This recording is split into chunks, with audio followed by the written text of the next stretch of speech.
অবিলম্বে নিরপেক্ষ তদন্তের মাধ্যমে প্রকৃত দোষীদেরকে বিচারের আওতায় আনতে হবে।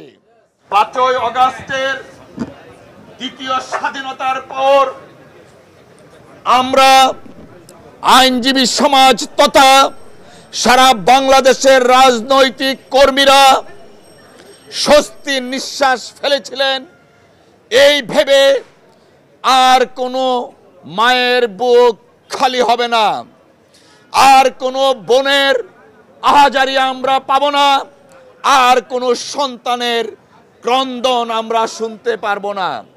কিন্তু দুঃখ ভারাক্রান্ত হৃদয় নিয়ে আজকে আপনাদের সামনে দাঁড়াতে হয়েছে। আমরা বাংলাদেশের সর্বোচ্চ আদালত, সুপ্রিম কোর্টের আইনজীবী বিবেকের তাড়নায় আইনের শাসন কায়েমের লক্ষ্যে এবং যে কোনো ধরনের বিচার বহির্ভূত হত্যাকাণ্ডের বিরুদ্ধে সর্বদাই আমরা জাগ্রত।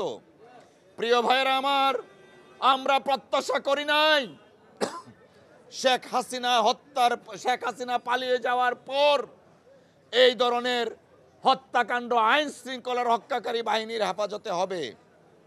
আমরা বিশ্বাস করতে চাই শেখ হাসিনার মদ্যপুষ্ট যে সমস্ত কর্মকর্তারা এসছেন বা আছেন, তারাই হয়তো দেশকে অস্থিতিশীল পরিস্থিতি সৃষ্টির জন্য এই ধরনের হত্যাকাণ্ড ঘটিয়ে থাকতে পারে।